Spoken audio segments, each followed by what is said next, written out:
자, 이제 103조 이중매매인데요. 이중매매는 이제 사례 문제로 많이 나오는데 작년 시험에서는 이제 재작년 시험에서는 사례 문제가 아니라 그냥 지문 형태로 나왔는데 뭐 잘 알고 있는 것처럼 일단 이중매매는 원칙적으로 유효예요, 무효예요? 원칙은 유효. 어떤 말이 나오면 반사회적 무효냐면 가담했다, 뭐 요청했다 이런 말 나오면 반사회적 행위죠. 그럼 잠깐 사례를 좀 보면 이중매매인데 자, 갑이 을에게 매매 계약을 체결했어요. 근데 갑이 을에게 등기를 넘긴 게 아니라 좀 더 비싸게 사겠다는 병에게 이중으로 매매하고 등기를 넘겼다. 이게 이제 부동산의 이중매매인데 근데 일단 제일 기본적인 건 이중매매를 논의한다는 건 갑이 계약금만 받은 상태에서는 문제되지 않아요. 계약금은 뭘로 추정하죠? 해약금이죠. 그러면 계약금만 받은 상태에서는 갑이 이 계약을 하기 싫으면 어떻게 하면 되는 거야? 폐액 주고 끝내면 되잖아요. 그러니까 이중매매를 논의할 이유가 없는데 만약에 계약금만 받은 게 아니라 중도금이나 잔금까지 받았음에도 불구하고 등기를 병에게 넘겼다. 이게 부동산의 이중매매예요. 그러면 이중매매하면 원칙적으로는 뭐라고 했냐면 유효죠. 그럼 얘는 당연히 선악을 불문하고 소유자가 됩니다. 그럼 이제 갑이 을에게 소유권을 이전하는 건 단순한 이행 지체예요? 이행 불능이 된 거야? 불능이죠. 그러면 유효인 경우에 발생하는 문제는 이행 불능이 됐으니까 갑의 을에 대한 소유권 이전 의무는 불능이 됐으니까 을은 계약을 어떻게 할 수 있을까요? 계약을 즉시 해지할 수 있죠. 을은 즉시 해지하고 손해배상을 청구할 수 있는데 이건 이행 지체가 아니라 불능이니까 최고나 이행기 이행 제공을 할 필요가 없다. 즉시 해지합니다. 이 손해배상은 실내이익이에요? 이행이익이에요? 이행이익 배상이죠. 실내액 배상은 어디서만 나온다 그랬죠? 계약 체결상 과실 원시적 불능인 계약 체결상 과실 책임이고 나머지는 다 실내익이 아니라 원칙은 뭐냐면 이행이익의 배상이다. 두 번째, 그러면 을은 갑에 대한 손해배상 채권을 가지고 유치권을 행사할 수 있느냐라고 물으면 할 수 없어요. 그러니까 이런 거죠. 을이 갑에게 대금을 다 주고 부동산을 인도받았어요. 인도받았는데 등기가 병에게 넘어갔다? 그럼 누가 소유자가 돼버린 거냐면 병이. 그럼 병이 을한테 그거 제 거니까 주세요라고 인도 청구할 거 아니에요?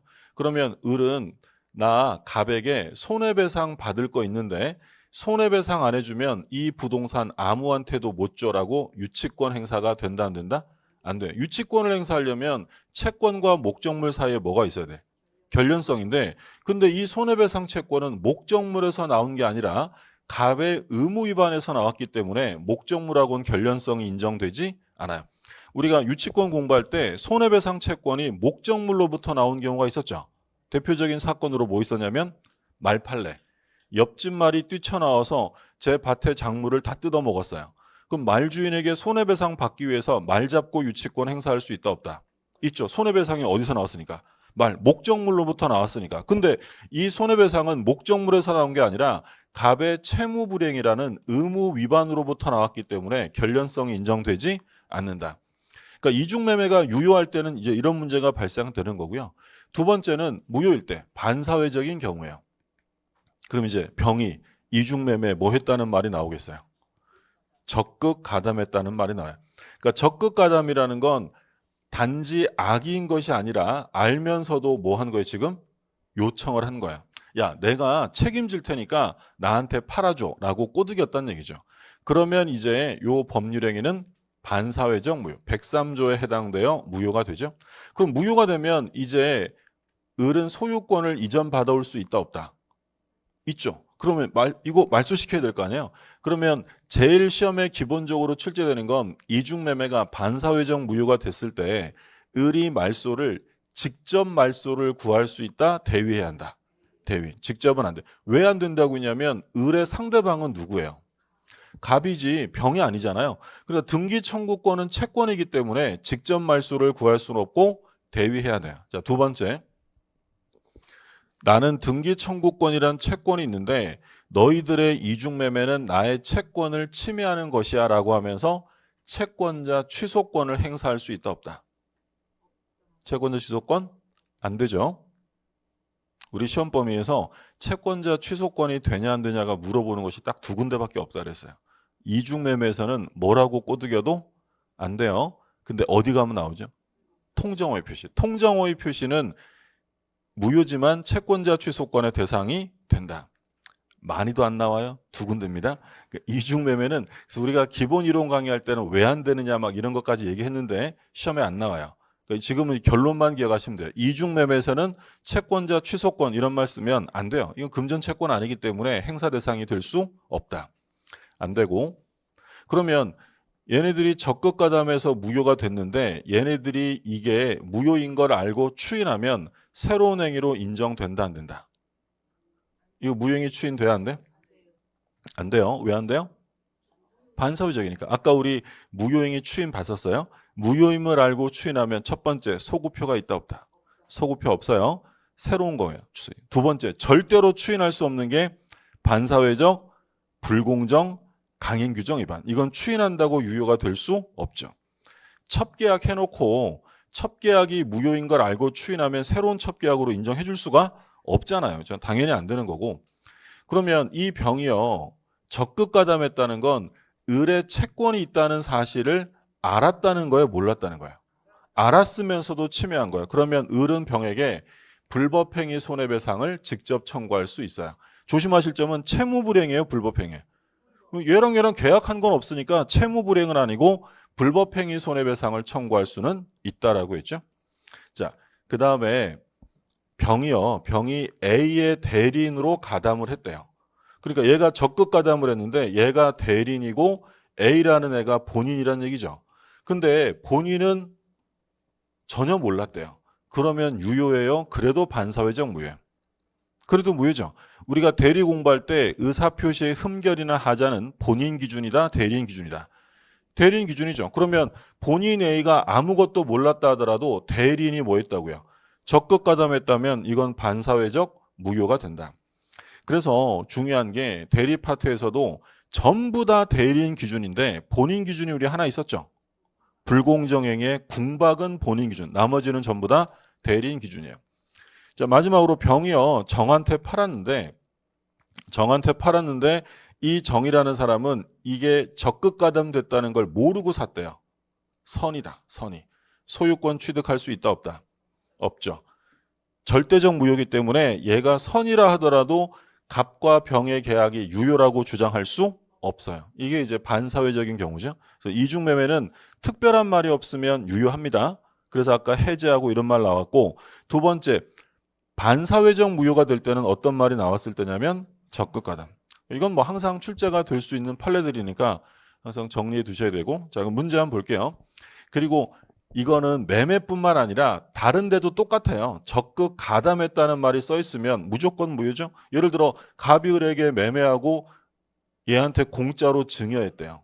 원칙은 유효예요, 무효? 원칙은 유효죠. 근데 얘가 뭐 했다? 가담했다면 이 증여는 반사회적 무효예요. 그러니까 이런 이중매매 법리는 매매에만 적용되는 게 아니라 모두에게 다 적용돼요.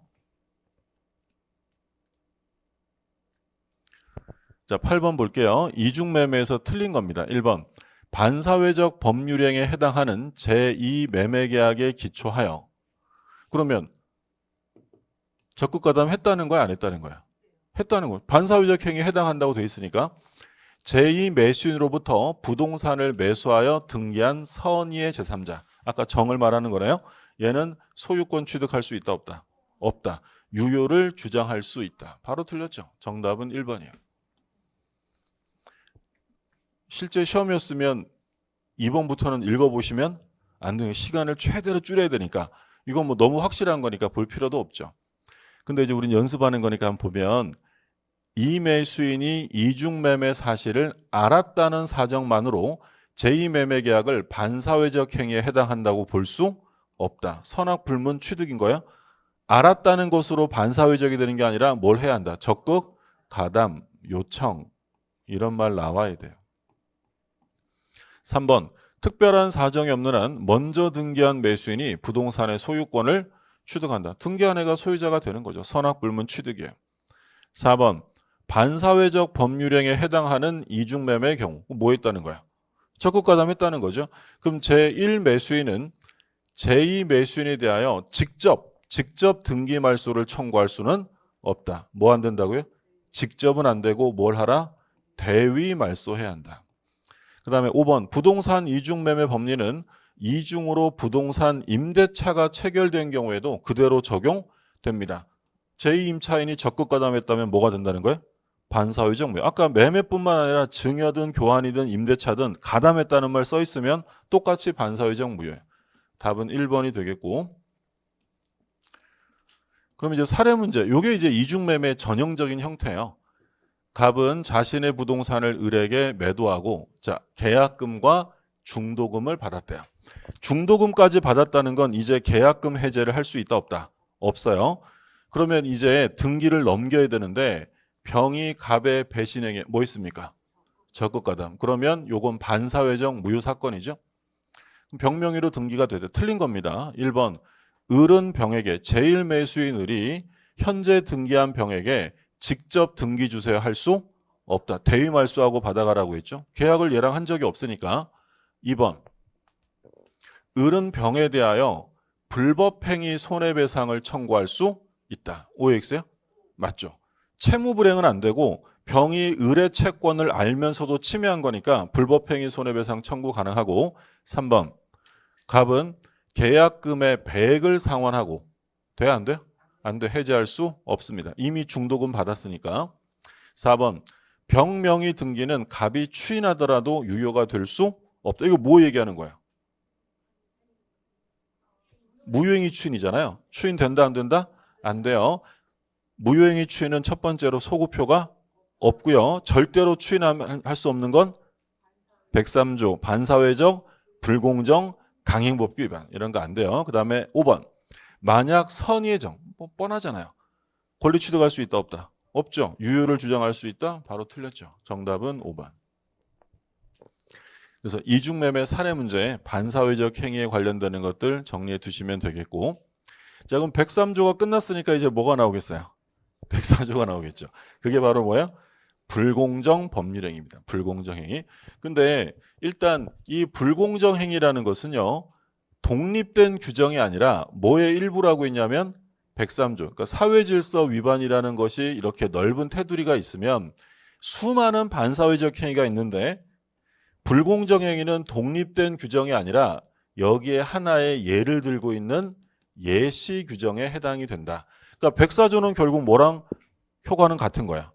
103조 절대적 무효. 제3자는 권리 취득할 수 없다. 이런 거죠. 자, 잠깐 정리하면 불공정 법률행위예요. 그러니까 이런 거죠. 갑과 을이 매매 계약을 했어요. 근데 얘가 상황이 궁박, 경솔 또는 무경험의 상황이었는데 을이 그걸 이용해서 5억짜리 부동산을 사면서 대금은 얼마만 줬다. 1억. 요게 불공정 행위죠. 그럼 매매 계약은 유효다, 무효다? 무효, 무효. 그러면 갑은 을에게 야, 이거 무효니까 내 부동산 돌려줘 할 수 있어요, 없어요? 갑은 을에게 부동산 돌려달라고 할 수? 그러니까 우리가 반사회적 행위에 해당되면 불법 원인급여가 적용되잖아요. 그러면 둘 다 못 받아요. 피해자는 받을 수 있다 그랬어요. 피해자는 갑과 을 중에 누가 피해자죠? 갑이 당한 사람이죠. 그럼 갑은 을에게 돌려받을 수 있다. 반환 청구돼요. 746조 단서가 적용되고 그러면 반사회성이 있는 을은 얘가 이용해 먹은 애니까 을은 알았어. 내가 부동산 돌려줄 테니까 내 돈 1억 돌려줘. 돼야 안 돼요? 얘는 반환 청구할 수 없어. 얘는 본문이 적용된다. 기억나시죠? 사회질서 위반인 경우에는 돌려받을 수 없어요. 그게 불법원인 급여인데 근데 불법원인 급여가 적용되어도 단서 조항에 뭐라고 됐냐면 불법의 원인이 수익자에게만 있다. 그러니까 이득을 본 사람만 나쁜 사람이고 한 사람이 피해자예요. 그럼 피해자는 돌려받을 수 있게 해주겠다라는 게 단서 조항이었죠. 자 그러면 이게 불공정행위로 무효가 됐어요. 그래서 우리 그런 얘기 했잖아요. 어리버리 한번 잘 당해주면 내 부동산은 돌려받을 수 있고 받은 돈은 줘야 안 줘요? 안 주고 누가 이득이에요? 갑이 오히려 이득을 볼 수도 있다라고 했어요. 이게 불공정하냐? 어쩔 수 없어요. 누구를 응징해야 돼? 을을 응징하려다 보니 갑이 반사적 이득을 취하는 거죠. 자, 그런데 을이 그걸 병한테 팔았어요. 근데 이 병이 만약에 불공정 행위로 취득된 것임을 모르고 샀대. 권리 취득할 수 있다 없다? 없어요. 상대적 무효에 절대적 무효. 절대적 무효죠. 우리가 공부하는 무효 중에서 상대적 무효 두 개밖에 없어요. 뭐하고 뭐야? 비진이 무효랑 통정. 비통착사는 선의의 제3자 보호하잖아요. 다른 말로 하면 갑은 선의의 병에게 대항할 수 있다 없다. 대항할 수 있는 거. 얘는 보호되지 않는다. 그러니까 요거를 이제 요건으로 쓰면 이렇게 되는 거죠. 의의는 폭리 행위고 요건, 객관적인 요건, 현저한 불균형이 있어야 돼. 가격차가 현저해야죠. 그럼 이때 현저하다는 건 주관적인 가치를 보는 게 아니라 객관적으로 봐야 된다 그랬어요. 그러니까 이 갑이라는 사람, 요 당사자 입장에서는 이건 나에게 매우 소중한 거니까 내가 볼 때 이 가격이면 너무 현저해 라고 해서 불공정이 되는 게 아니라 객관적으로 살펴봐야 되고요. 자, 이거 두 번째 중요하죠. 언제가 기준이라고 했어요? 계약시. 법률행위시고 뭐라고 써 있으면 틀리냐면 이행기. 그러니까 예를 들어 계약을 체결할 때는 그닥 현저하진 않았어요. 근데 계약이 체결된 이후에 사정의 변화가 생기면서 가격차가 현저하게 벌어졌어요. 불공정이다 아니다. 아니에요. 언제만 보는 거니까. 계약시. 나중의 상황은 고려하지 않습니다. 자, 주관적인 요건이에요. 주관적인 요건은 당사자가 뭘 이용합니까? 궁박, 경솔 또는 무경험을 적극적으로 이용해야 한다. 궁박. 이때 궁박이라는 것은 경제적 원인에 국한되는 게 아니다. 경제적, 정신적, 심리적 원인을 모두 다 포함하고요. 무경험 나왔어요. 그럼 여기서 말하는 무경험이란 어떠한 특정한 거래에서의 무경험이에요? 일반 거래 경험이에요. 일반 거래 경험. 그래서 제가 그 얘기했잖아요. 제가 얼마 전에 부동산을 태어나서 처음으로 매매 계약을 해봤어요. 처음으로 해봤다면 저는 그 매매 계약의 무경험자임을 주장할 수 있다 없다? 할 수 없는 거죠.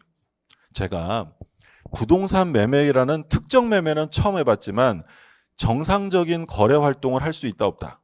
있다고 했잖아요. 저 나름 잘해요. 그러면 이 경우에 저는 특정 거래가 아니라 일반 거래는 정상적으로 할 수 있는 사람이면 저는 무경험자가 아닌 거예요. 그래서 무경험자냐 아니냐는 특정 거래 영역을 볼 게 아니라 뭘 보라고요? 일반적인 거래 활동을 할 수 있는 사람인지를 봐야 돼요. 그리고 뭘 해야 돼요? 적극적으로 이용할 의도가 있어야 되고, 그리고 궁박경솔 무경험을 다 갖출 필요는 없죠. 그렇죠? 한 사람이 세 가지를 다 갖추기는 쉽지 않은 일이고 셋 중에 하나면 충분합니다. 그래서 궁박, 경솔, 그리고 무경험이라고 써 있으면 틀려요. 또는 셋 중에 하나면 되고요. 그리고 이용 의도가 있어야 돼요. 반드시. 그러니까 단순히 이 사람이 궁박한 상황이네라고 알았다고 불공정해가 되는 건 아닙니다. 이용 의도가 있어야 한다. 그 얘기고. 무슨 말인지 드셨죠?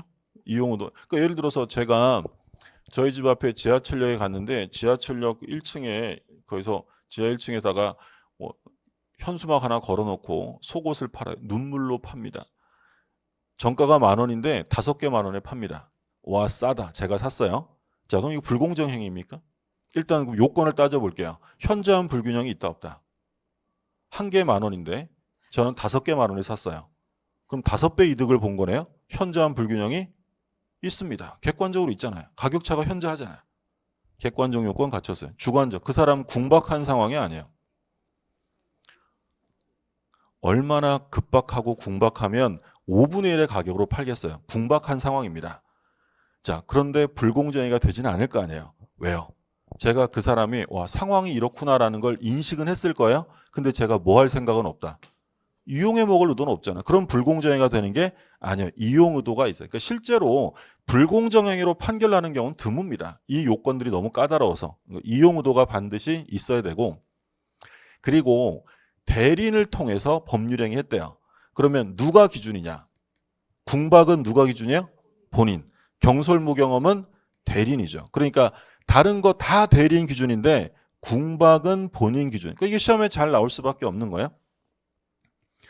자, 대리인 기준 구별해 두시고 입증. 누가 입증하느냐? 유효주장자가 이런 일이 없었음을 입증해요? 무효주장자가 이런 일을 당했음을 입증해야 돼. 무효주장자가 왜냐하면 이런 요건들은 추정되지 않아요. 추정되지 않기 때문에 무효주장자가 이런 요건들을 입증해내야 한다. 우리가 그 얘기 했었어요. 법률행위, 매매계약이 지금 성립은 됐잖아요. 그럼 성립은 되면 기본적으로 원칙이 유효가 원칙이에요? 무효가 원칙이에요? 유효인 게 원칙이니까 무효 또는 취소를 주장하는 사람이 다 입증해야 돼요. 그래서 무효주장자가 입증해야 한다. 사기당하면 취소할 수 있죠. 그러면 취소를 막으려는 자가 사기친 적이 없음을 입증해야 될까요?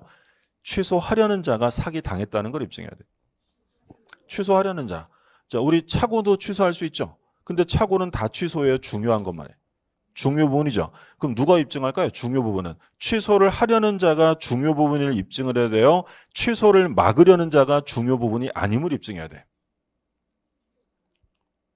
생각해 보시면 계약이 성립이 됐어요. 원칙은 지 마음대로 취소할 수 있는 게 원칙이에요. 취소 못하는 게 원칙이야.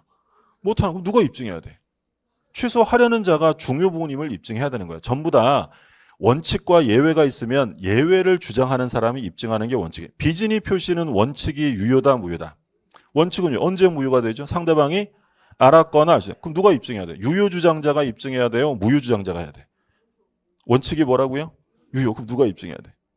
원칙 주장자예요? 예외 주장자예요? 예외. 그러면 당연히 무효주장자가 표의자가 상대방이 알았거나 알 수 있었다는 걸 입증해야 돼요. 기본적인 입증이죠. 입증은 예외 주장자가 하는 거고 시험에 되게 잘 나오는 거 적용 범위입니다. 자, 아까 보셨는데 불공정위가 적용 안 되는 거 뭐 있었죠? 증여랑 경매. 증여와 경매는 불공정위가 적용되지 않고요. 그리고 적용되는 것으로 조심하실 점은 단독행위나 합동행위에는 적용됩니다. 그러니까 단독행위도 우리 어떤 사건 봤냐면 외상채권 포기 사건이 있었죠. 아내가 남편을 교도소에서 빼내기 위해서 외상채권을 포기한 사건이 있었어요. 그럼 채권을 포기하는 건 계약이에요? 단독행위야? 단독행위죠. 그것도 역시 불공정에 해당이 되고 합동행위는 뭘 말하냐면 총회결의. 총회결의가 불공정하게 이루어졌다면 불공정행위로 무효가 된다라는 게 판례였어요. 그 다음에 효력. 절대적 무효. 절대적 무효. 절대적 무효니까 제3자가 보호된다 안 된다? 안 돼요. 제3자는 보호될 수 없는 것이고 무효행위 추인이 돼야 안 돼요. 추인이 안 되죠. 103조, 104조 이런 것들 추인 안 되고 그럼 그 다음에 뭐가 나올 거예요? 무효행위 추인이 아니라 무효행위의 전환. 전환돼야 안 돼요. 이게 매우 중요해요. 무효행위 전환은 인정됩니다. 무슨 사건으로 본 거 이거? 알박기 사건. 그 무효행위 전환을 하면서 인정이 되는데 근데 같이 본 사건. 불공정행위를 저지르면서 소송하지 않기로 하는 부재소합이 있었죠. 부재소합의는 뭐라 그랬어요? 역시 무효예요. 부재소는 뭐예요? 재소하지 아니, 불공정행위를 저지른 알박기 아내가 법 공부를 좀 해가지고요. 폭리를 취하는 계약을 하면서 특약사항으로 또 뭘 했냐면 소송 제기하면 안 돼라고 부재소합의를 했다는 거야. 근데 그 부재소합의도 당연히 무효다라고 했죠. 이 정도 정리해 두셔야 되고 그 문제 좀 볼게요.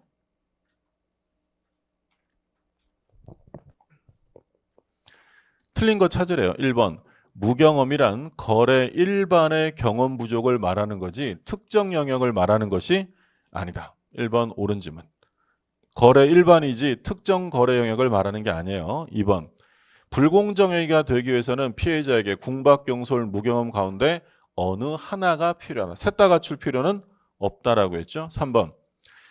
법률행위가 현저하게 공정을 잃었다 하여 곧 그것이 궁박, 경솔 또는 무경험으로 이루어진 것으로 뭐야? 추정되지 않습니다. 요건은 추정되지 않아요. 그러니까 누가 입증하라고요? 유효주장자예요? 무효주장자예요? 무효주장자가 입증. 요건이 추정 안 되기 때문에 무효주장자가 입증할 것. 그 다음에 4번. 불공정행위로 불이익을 입는 당사자가 불공정성을 소송으로 주장할 수 없도록 하는 뭐가 나왔어요?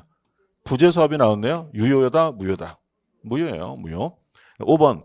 불공정 행위는 약자적 지위에 있는 자의 궁박, 경솔 또는 무경험을 이용하려는 폭리 행위를 규제하려는 데 목적이 있다. 그렇죠. 당연하죠. 그럼 틀린 게 뭐예요? 1번은 지금 거꾸로 돼 있죠. 거래 일반의 경험 부족을 말하는 것이지 특정 영역의 경험 부족을 말하는 게 아니다라고 했죠. 1번이고 11번.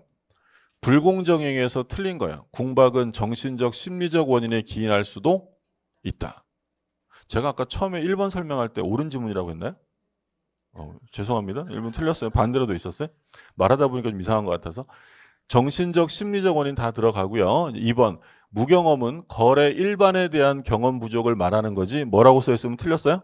특정 거래 영역으로 써 있으면 틀렸고. 3번. 자, 대리인에 의해서 이루어졌대요. 그럼 물어볼 내용은 누가 기준이냐? 궁박은 누가 기준? 본인. 그리고 경솔무경험은 대리인, 경무대, 경솔무경대. 근데 이건 뭐 외우실 필요 없고 이것만 기억하시면 돼요. 궁박은 본인. 나머지는 싹 다 대리인 기준이에요. 3번. 급부와 반대급부 사이에 현저한 불균형이 존재하는지는 특별한 사정이 없는 한 언제가 기준이다. 법률 행위시가 여기 뭐라고 써 있으면 틀려요? 이행기를 기준으로 한다라고 하면 틀려요. 계약 체결시가 기준이고. 네, 5번. 급부와 반대급부 사이의 현저한 불균형은 피해자의 궁박, 경솔, 무경험 정도를 고려하여 당사자의 주관적 가치에 따라 판단된다. OX요? 주관적이 아니라 어떻게 한다고요? 객관적 가치에 따릅니다. 자, 그래서 틀린 질문 찾는 거, 그러니까 5번이 답이 되겠고요.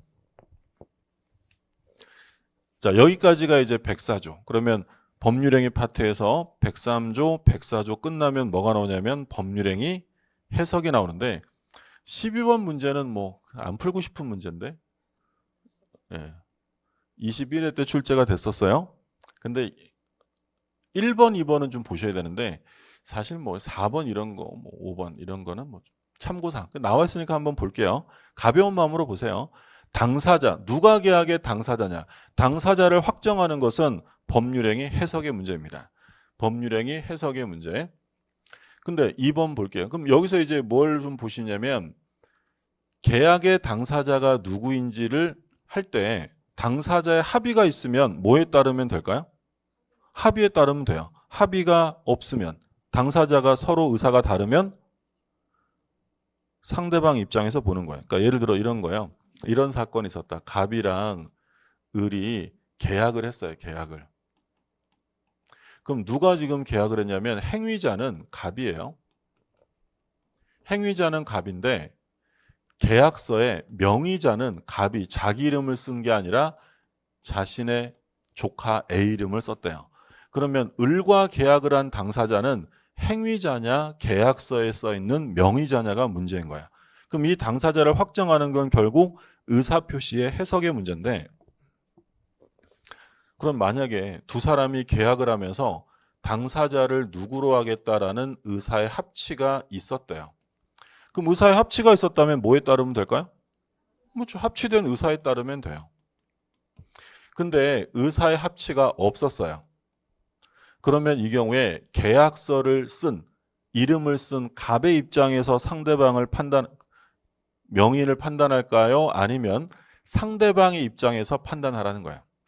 상대방의 입장이에요. 상대방. 그래서 우리 판례가 뭐라고 하냐면 의사의 합치가 있으면 의사에 따르는데 의사의 합치가 없었다면 계약의 상대방이 합리적인 사람이라면 누구와 계약을 했을까를 기준으로 본다. 누가 기준이라고요?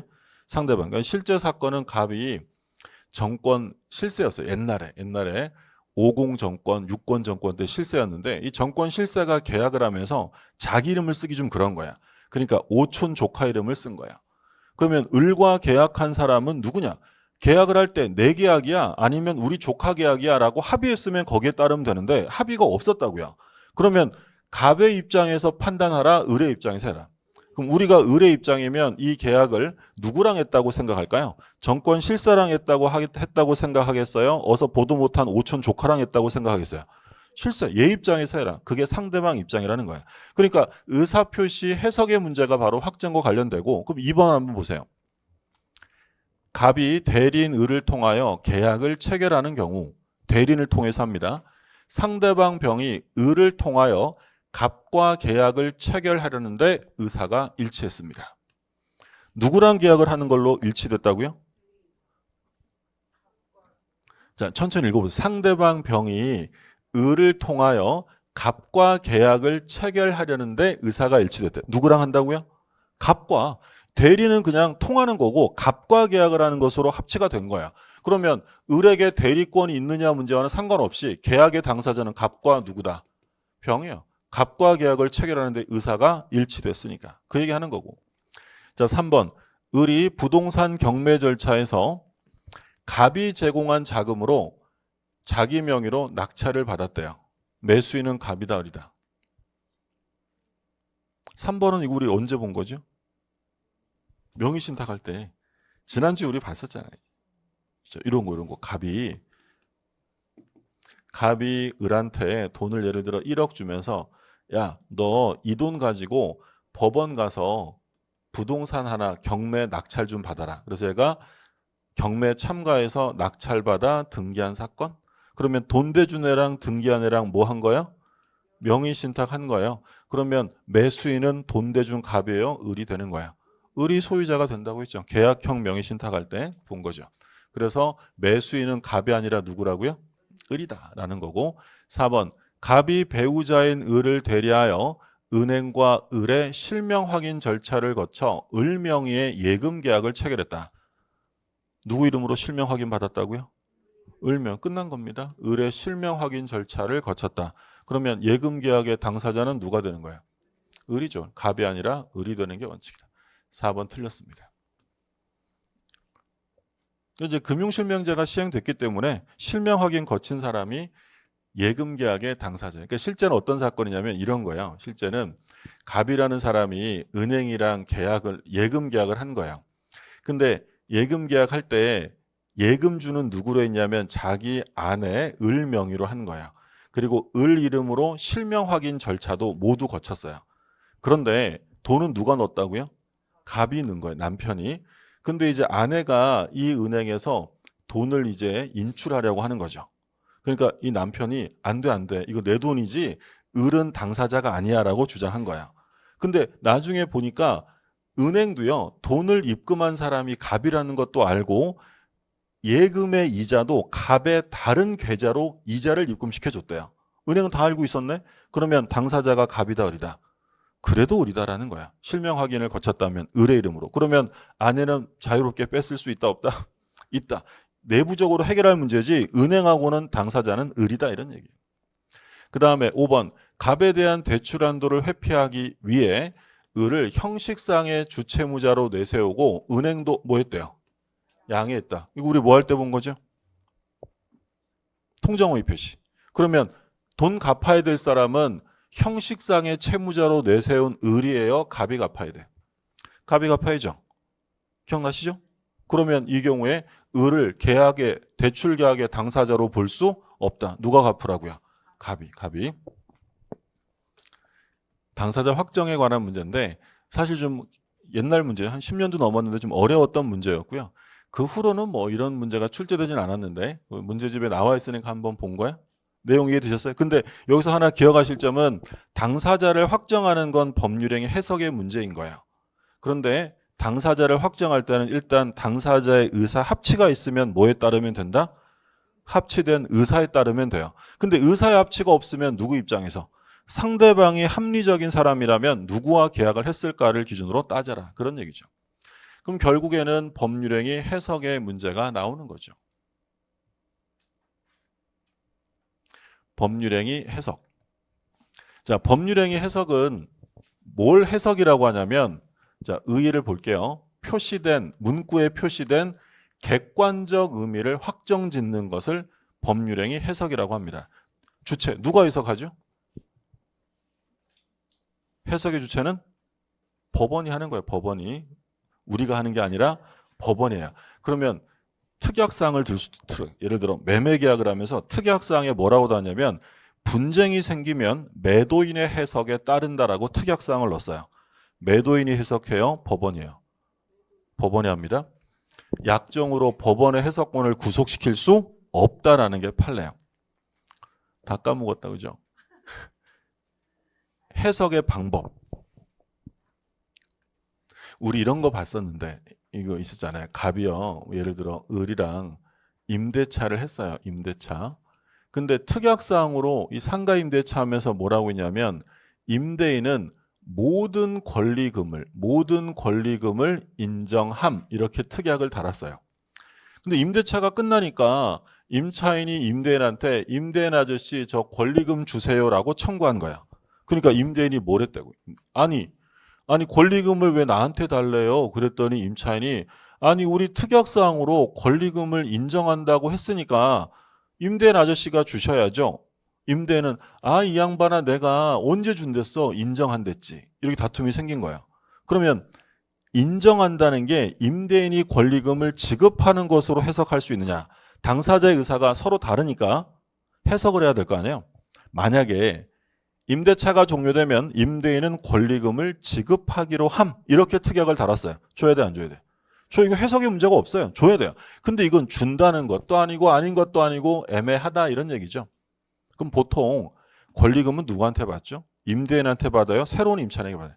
새로운 임차인. 그럼 우리 판례가 뭐라고 하냐면 이걸 해석할 때 요 권리금을 인정한다는 건 을이 다른 사람에게 권리금을 받는 걸 갑이 방해하지 않겠다. 용인해 주겠다는 것이지 임대인이 권리금을 직접 주는 것으로 해석할 수는 없다. 누가 해석했다고요? 법원이 하는 거예요. 법원이. 해석의 방법은 자연적, 규범적, 보충적이 있는데 그러면 자연적 해석은 표의자와 상대방 예를 들어 갑이 을에게 의사표시하면 얘가 표의자고요. 을이 상대방이잖아요. 그럼 표의자 입장에서 해석하는 걸 뭐라고 불렀냐면 자연적 해석이에요. 표의자. 그러면 의사표시를 받는 상대방 입장에서 하는 해석을 뭐라고 했어요? 규범적 해석이에요. 그러니까 자연적 해석은 의사가 중요한 거예요? 표시가 중요한 거예요? 이 표의자, 의사표시하는 얘 마음을 가지고 판단하는 거니까 의사가 중요한 거죠. 규범적 해석은 의사표시를 받는 사람 입장에서 하는 거예요. 그럼 뭐가 중요한 거예요? 표시가 중요한 거죠. 보충적 해석은 누구 입장이냐면 제3자, 우리와 같은 일반인 입장으로 해석합니다. 그럼 자연적 해석은 진위를 탐구하는 거예요. 그럼 만약에 지문에 자연적 해석이란 객관적 의미를 탐구하는 것이다 라고 써 있으면 틀려. 문구가 중요한 게 아니라 표의자가 어떤 마음이었냐를 탐구하는 거야. 제일 중요한 게 오표시 무의 원칙이죠. 이게 제일 중요한 거고. 자, 적용되는 건 자연적 해석은 의사를 중시 여기는 거니까 그러면 어떤 경우에 자연적 해석을 할까요? 얘가 의사 표시했는데 상대방이 없어요. 상대방이 없으면 누구 입장만 살펴보면 돼요. 표의자. 그러면 상대방 없는 법률행위 대표적이고요. 가족법상 행위, 신분행위는 표시가 중요하다, 의사가 중요하다. 의사를 보다 더 소중하게 생각하는 건 가족법상 행위일까요? 재산상 행위일까요? 가족법상 행위는 진위를 절대적으로 존중하죠. 그래서 우리 그런 얘기 했잖아요. 혼인할 의사가 없는데 혼인하겠다고 표시하면 유효다, 무효다? 볼 것도 없이 무효인 거야. 가족법상 행위는 자연적 해석을 하고 그리고 상대방이 당사자가 표의자의 의사를 진위를 알았다면 뭐가 중요한 거야? 의사가 중요한 거야. 근데 의사와 표시가 서로 달라요. 생각이 상대방과 표의자가 다르면 그때는 뭐에 따라야 돼요? 규범적 해석을 하는 거죠. 제일 중요한 건 오표시 무의 원칙. 이게 제일 중요하고 정리되셨어요? 그래서 우리 규범적 해석은요. 객관적 의미. 그러니까 얘는 의사가 중요한 게 아니라 뭐가 중요한 거야? 표시. 그러니까 서로 생각이 다르면 어쩔 수 없잖아요. 표시된 문구 그대로 해석을 하는 거야. 적용되는 거 총완결 사건, 모든 화재 사건, 최대한 노력하겠습니다 사건. 총완결. 대금을 다 못 받은 애가 영수증에 뭐라고 써준 거야? 총완결. 그러면 나머지 갚아야 돼요? 탕감해요? 탕감으로 본다. 모든 화재의 책임을 임차인이 지기로 한 사건이죠. 근데 화재가 불가항력으로 발생이 됐어요? 그럼 모든 화재에 불가항력이 포함된다, 안 된다? 포함된다. 모든이니까. 객관적 의미를 그대로 탐구하는 거고요. 최대한 노력하겠다는 것이 법적 책임을 지는 것으로 볼 수는 없다는 거죠. 어떻게? 지금 이제 우리가 이론 정립할 때는 요거 하나하나 다 막 보면서 예를 들고 막 했던 건데 근데 이제 그 기본적인 이론이 정리가 돼 있다는 걸 전제로 문제풀이 들어갔단 말이에요. 그러니까 내가 이 부분이 좀 부족하다라고 생각이 되면 뭐 보셔야 된다고? 이러니까 제가 가능한 한 계속 반복합니다. 그런데 사실 수업만 들어서는 문제가 다 풀릴 수가 없어요. 개인적으로 복습을 하셔야 돼요. 근데 잘 안 하시니까 제가 가능한 한 여러 번 얘기해요. 여러 번. 그러니까 여러 번 얘기해서 이게 다 익혀지면 좋은데 그래도 자기가 개인적으로 보완할 게 있어요. 그럼 보완하실 부분은 평일에는 시간이 별로 없잖아요. 사실 없진 않지만 없잖아요. 그럼 언제 주말을 이용해서 보완을 꼭 하셔야 돼요. 저 이제 슬슬 이제 4월 달 날도 슬슬 더워지니까 좀 더 신경 써서 보셔야 돼요. 근데 이제 요게 좀 약한 이유는 해석은 시험에 잘 안 나오니까. 근데 안 나온다고 몇 년에 한 번씩 나오니까 그래도 안 볼 수는 없잖아요. 또 확인은 하셔야 돼요. 우리가 그런 얘기 했었어요. 무슨 얘기했냐면 그 우리나라 청소년들이 대화를 할 때 거의 8, 90%가 은어와 욕입니다. 그러면 은어라는 것은 속뜻이 중요해요? 문구 자체가 중요할 거예요. 은어는. 속뜻이 중요하다 그랬죠. 그럼 예를 들어서 우리 고등학생 둘이 은어를 자기들끼리 막 써요. 뜻을 알고 써요? 모르고 써요? 서로는. 알고 쓰죠. 그러면 문구 그대로 볼 거예요? 내용을 봐야 돼요. 그게 무슨 해석이에요? 자연적 해석이에요. 당사자가 서로 의사가 합체되어 있으면 의사가 중요한 거야. 근데 우리 청소년이 자기들끼리 쓰던 은어를 집에 가서 씁니다. 집에 가서 할아버지한테 은어를 써요. 근데 할아버지께서는 애들 말을 잘 모르시니까 문구 그대로 이해를 하실 거 아니에요. 그러면 이때는 의사가 중요하다, 문구가 중요하다. 문구예요. 서로 생각이 다르면 문구 그대로 해석합니다. 이게 무슨 해석이에요? 규범적 해석이에요. 근데 할아버지도 다 하셔요. 할아버지도 신세되셔서 다 알아. 그러면 할아버지도 속뜻으로 이해하시겠죠? 무슨 해석이야? 그건 자연이에요. 그 얘기하는 거예요. 서로 진위를 알았대요. 그러면 의사가 중요한데 서로 생각이 달라요. 갑이 을한테 영수증에다가 뭐라고 써줬대요? 총환결. 근데 갑은 나중에 뭐라고 하냐면 야 내가 영수증에 총환결이라고 써준 건 내가 면제해 줄 생각은 아니고 요거라도 일단 받으려고 빨리 써준 거야 라고 하고요. 울은 난 몰라. 네가 이렇게 써줬잖아. 서로 생각이 다르죠. 그럼 의사가 중요하다? 표시가 중요하다? 표시. 그러면 총완결이니까 나머지는 뭐야? 탕감. 임대차라면서 모든 화재 책임은 임차인이 진다라고 했어요. 근데 불이 났는데 그게 불가항력으로 불이 난 거야. 그러니까 을이 뭐라고 주장하냐면 여기서 모든이란 나의 잘못이나 나의 종업원의 잘못, 더 나아가 고객의 부주의까지는 내가 책임지겠지만 불가항력은 빠져야 된다라고 주장해요. 임대는 뭐래요? 임대는 몰라 모든이잖아 이런 거죠. 그럼 서로 생각이 다르네. 그럼 문구 그대로 해석합니다. 모든이면 말 그대로 모든 뭐를 한다? 불가항력을 모두 포함. 이게 바로 무슨 해석이에요? 규범적 해석이에요. 규범적 해석. 보충적 해석은 누구 입장에서 하는 거냐면 제3자 입장에서 하는 거고요. 당사자가 법률행위를 했는데 그 내용에 뭐가 생겼다? 간극. 그러니까 당사자가 이렇게 합의를 했는데 합의 내용에 구멍이 생긴 거예요. 요거를 메워내는 해석이 바로 보충적 해석입니다. 그러면 이 경우에 주로 단독행위에서 적용되겠어요? 계약에서 적용돼요? 계약, 합의 내용의 간극을 메우는 거죠. 그러면 우리 시험에서 보충적 해석으로 나오는 게 뭐가 있냐면 무효행위 전환과 일부 무효 있었죠. 일부 무효는 원칙이 뭐죠? 전부 무효. 근데 나머지라도 유지하겠다는 뭐가 있으면 가정적 의사가 있으면 이때 가정적 의사는 당사자가 명시적으로 표시한 거다 안 한 거다. 안 했으니까 해석을 해야죠. 그때 하는 해석이 바로 뭐예요? 보충적 해석이에요. 가정적 의사를 탐구하는 거죠. 해석의 방법은 이렇고 그러면 제일 중요한 게 오표시 무효입니다. 갑이 을하고 X토지 매매 계약을 합의했대요. 근데 갑은 X토지도 있고 Y토지도 있었어요. 근데 문제는 계약서를 쓸 때는 Y토지라고 잘못 쓴 거예요.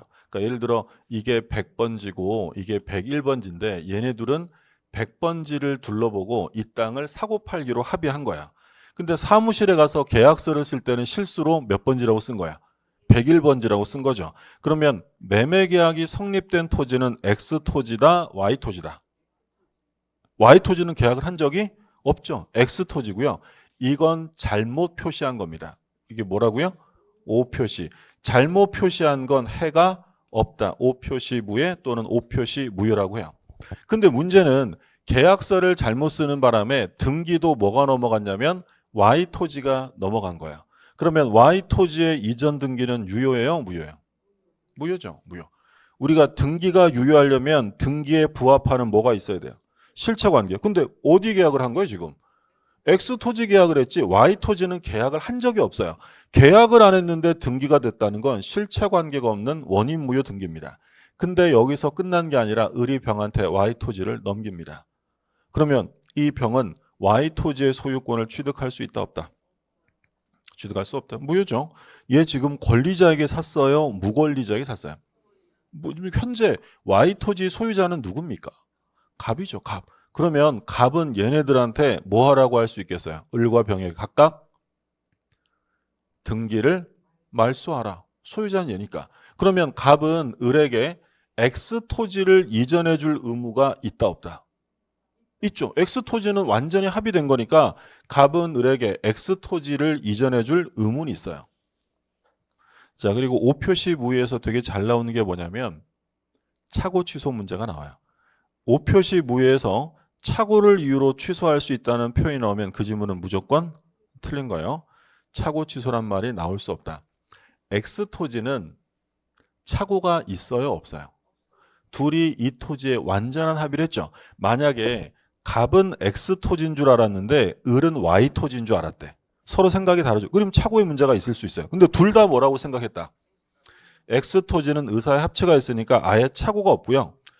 Y 토지는 계약을 한 적이 없죠. 그러니까 계약이 불성립, 성립되지 않았으니 취소란 말이 나올 수 없다. 우리가 항상 무효나 취소라는 말을 쓰려면 최소한 뭐가 돼 있어야 돼?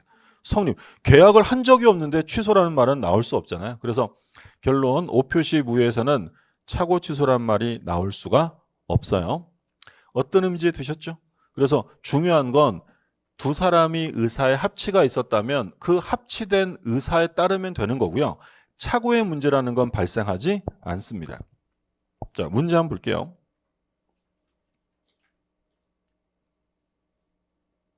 이거부터 이게 이 화면이 나왔으니까 얘부터 한번 볼게요. 프린트에 갑이 자기 소유 고화 한 점을 을에게 960만 원에 매도할 의사로 청약을 했는데 청약서에 실수로 얼마라고 적었대요? 690. 그러면 얘 갑이라는 애가 을한테 표시할 때 얘 진이 의사는 얼마라고요? 960만 원. 960만 원. 그런데 표시는 뭐라고 했다? 690만 원이라고 한 거야. 자, 그런데 갑의 진위를 알 수 있는 해석 자료가 없어서 얼마의 계약이 성립했대요? 690의 계약이 그러면 진위대로 성립한 거야? 표시대로 한 거야? 표시대로. 무슨 해석입니까? 규범적 해석이에요. 해석 방법은 규범적 해석. 이렇게 되는 거죠. 그럼 만약에 을이 갑의 진위를 알 수 있었대요. 그래서 얘가 960의 계약이 성립되었다. 그럼 이게 무슨 해석이에요? 그럼 자연적 해석을 하는 거죠. 자연적 해석.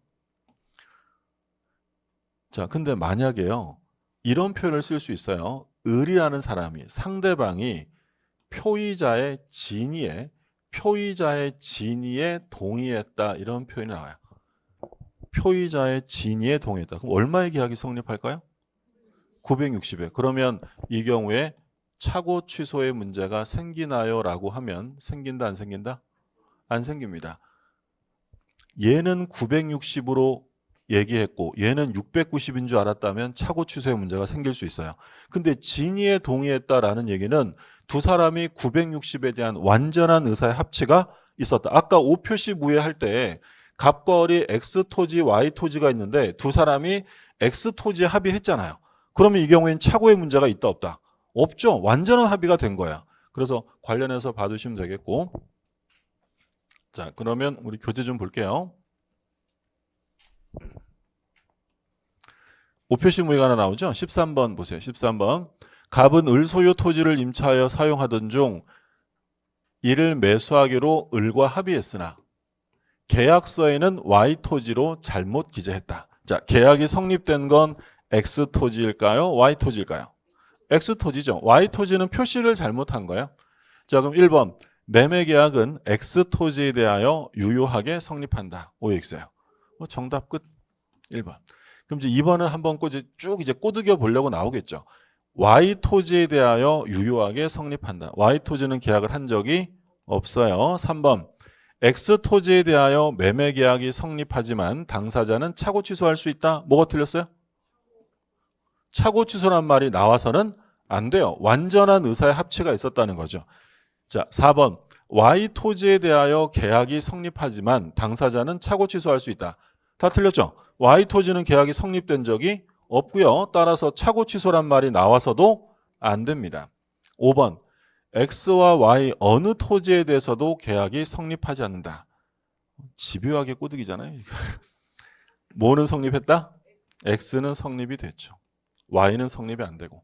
정답은 1번 이렇게 되죠. 이게 법률의 해석이에요. 해석은 자연적 해석, 규범적 해석, 보충적 해석 이렇게 세 가지 구별해 두시고 그러면 이제 해석이 끝나면 이제 뭐가 나오냐면 의사표시가 나옵니다. 비정상적 의사표시죠. 그럼 비정상적이라는 건 의사와 표시가 일치하지 않는 경우가 있고 일치하지만 하자가 있는 경우가 있어요.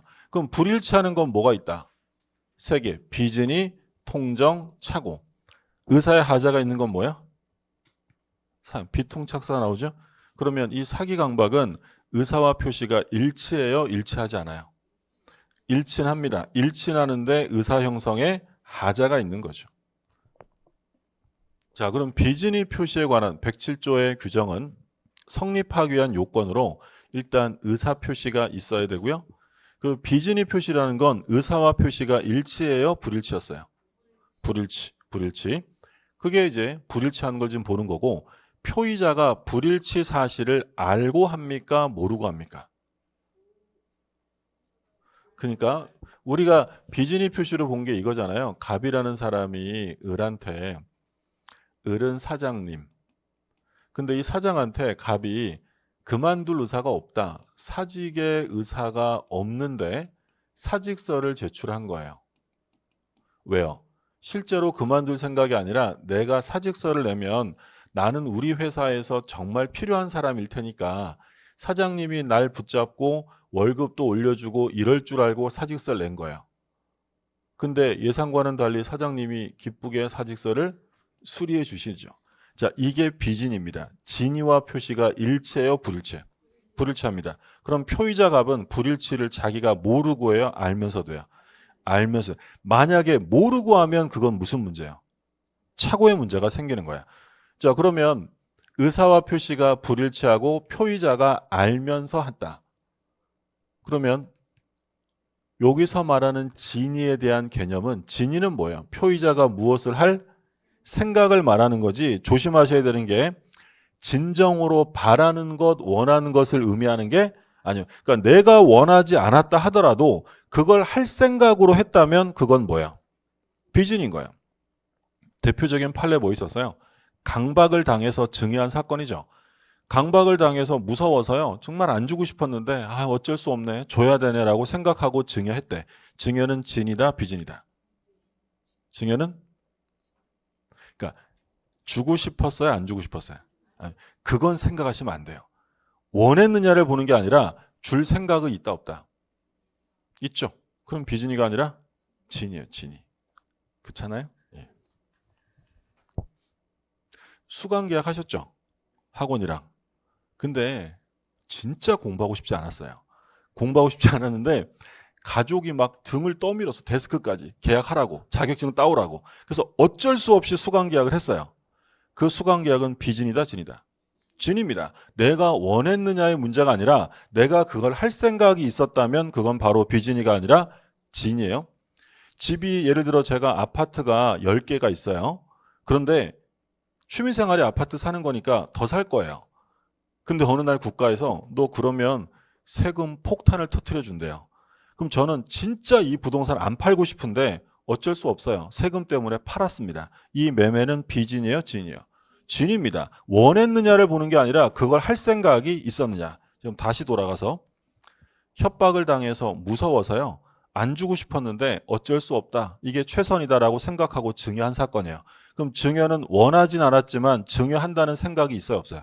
있죠. 그럼 비진이가 아니라 진입니다. 근데 얘는 사직서 낼 때 그만두고 싶었느냐를 보는 게 아니라 그만둘 생각이에요, 그만둘 생각이 아닌 거예요. 아닌 거죠. 그런데 사직서를 냈다면 이건 진이가 아니라 뭐가 돼요? 비진이가 되는 거죠. 사장님이 저한테 뭐라고 했냐면 사직서를 내래요. 왜 사장? 그랬더니 사장이 뭐라고 하냐면 걱정 말어. 일괄 사직서 내는 거야. 일괄적으로 사직서를 내는데 이거 퇴직금 변칙 처리하고 재입사 방식으로 계속 근무하게 되는 거니까 걱정 말고 내래요. 그래서 사직서를 냈습니다. 그만둘 생각이 있다 없다? 없어요. 그럼 이건 진이에요, 비진이에요? 이건 비진이에요. 원했느냐를 보는 게 아니라 그 특정한 의사표시를 할 생각이 있었는지를 살펴야 한다는 얘기죠. 의사표시가 있어야 되고요. 불일치고 알고 합니다. 만약에 모르고 하면 뭐죠? 모르고 하면 착오예요. 비진이와 통정은 알고 하는 거죠. 자, 그러면 효력은 어떻게 됩니까? 원칙은 유효. 표시된 대로 효력이 발생이 돼요. 근데 예외적으로 무효일 때가 있죠? 언제 무효가 됩니까? 상대방이 알았거나 진이 아님을 알았거나 알 수 있었으면 무효고. 그럼 언제 유효가 돼요? 선이이기만 하면 유효예요. 선이 무과실이 돼요. 선이. 과실 있으면 무효가 되니까 알 수 있었다는 건 알았다는 거야, 몰랐다는 거야? 나 이거 알 수 있었는데. 알았어요, 몰랐어요? 나 알 수 있었는데. 저 알았어요, 몰랐어요? 몰랐으니까 알 수 있었다고 하는 거지. 나 요 문제 맞힐 수 있었는데. 얘 맞힌 거에 틀린 거야. 틀린 거잖아요. 그러면 알 수 있었는데 몰랐다는 거야. 왜요? 주의 의무를 기울이지 않았으니까. 뭐가 있다는 거야? 과실. 그래서 알 수 있었다는 건 다른 말로 표현하면 과실로 알지 못한 거야. 그럼 유효가 되려면 과실이면 무효니까 선의뿐만 아니라 뭐까지? 알 수 없었어야 유효가 되는 거예요. 그러면 비진이 단서가 대리편에서 뭐와 연결되어 나오냐면 대리권의 남용. 기억나세요? 대리권의 남용은 대리권이 있어요, 없어요? 있으니까 남용했겠지. 유권 대리예요, 무권 대리예요? 유권 대리. 그러니까 권한 내에서 한 거예요, 권한 초과예요? 유권 대리란 권한 내에서 한 것을 말하고요. 권한을 넘어가면 무권, 대리권 없는 거잖아요. 그러니까 대리권이 있고 유권 대리인데 문제는 자기나 제3자 이익을 위해 배신적 행위라는 걸 뭐라고 해요? 대리권의 남용. 예를 들어 제가 매매 계약에 매도의 대리권이 있어요. 팔았습니다. 그러면 저는 대금을 수령할 권한이 있다 없다? 있죠. 권한 내요. 근데 제가 그 돈을 받아서 우리 본인 갖다 준 게 아니라 들고 도망갔어요. 원래 그럴 생각이었거든요. 그러면 저는 처음부터 대리권을 뭐 하는 거야? 남용하는 거야. 그러면 이건 유권 대리니까 원칙은 본인이 책임을 져라 안 져도 된다. 져야죠. 유권 대리니까. 근데 언제나 지라 그러면 본인도 불쌍하잖아요. 그러니까 뭘 적용해요? 상대방이 남용 사실을 알았거나 알 수 있었다면 효력이 인정되지 않는다. 그게 대리권 남용. 그래서 대리권 남용하면 뭐가 팍 떠올라야 되냐면 비진이가 떠올라야 돼요. 대리권 남용하면 비진이. 자, 통정호의 표시. 통정호의 표시, 의사 표시가 있고요. 불일치고 표의자가 알고 해요, 모르고요? 알면서도 하는 거죠. 근데 비진이와 통정의 차이점은 혼자 한다, 짜고 한다. 짜고 합니다. 통정, 합의, 양에 이르러야 되고요. 단순히 알았어요, 인식했다고 통정이 되는 건 아닙니다. 그러면 효력은 어떻게 됩니까? 무효. 그래서 비통착사에서 비진이와 통정은 유효냐 무효냐에 관한 문제고 취소란 말이 나오면 무조건 틀려요. 비진이와 통정은 취소 사유가 아니라 무효 사유와 관련돼요. 그럼 취소는 뭐야? 착오랑 사용한. 착오는 내용에 착오해야 되고 그게 중요 부분에 들어가야 되고요. 뭐가 있으면 안 된다. 중과실이 있으면 안 돼요. 그러면 중요 부분에 착오, 중과실이 있으면 취소할 수 있다. 내용에 착오해야 한다는 건 뭐는 안 된다고 했냐면 동기에 동기. 동기의 착오는 내용이 아니죠. 원래 취소 못하고. 그리고 중과실이 없어야만 취소 가능합니다. 그러면 만약에 경과실이 있대요. 가벼운 과실이면 취소할 수 있다 없다? 있는 거예요. 뭐만 아니면 된다고. 중대한 과실만 아니면 취소할 수 있게 해줍니다. 그래서 중요 부분의 착오이고 중대한 과실이 없으면 취소할 수 있고요. 사기 강박도 역시 취소 사유예요. 그럼 우리가 비통착사 노란 글씨로 머리 글자 따놓은 게 공통점이 있어요. 얘네들은 전부 다 어떤 규정이 있습니까? 선의의 제3자를 보호합니다. 그러면 여기서 선의의 제3자가 보호될 때 제3자는 선의면 충분하고 뭐는 필요 없다. 이거는 비통착사 공통이에요. 그러니까 제3자가 과실이 있어도 선의기만 하면 권리를 취득할 수 있고요. 그리고 선의는 모두 추정됩니다. 그러면 스스로 제3자가 선임을 입증해요. 무효주장자가 제3자의 악의를 입증하는 거예요. 무효주장자죠. 선의는 추정되고 공법행위 소송행위에 적용이 안 돼요.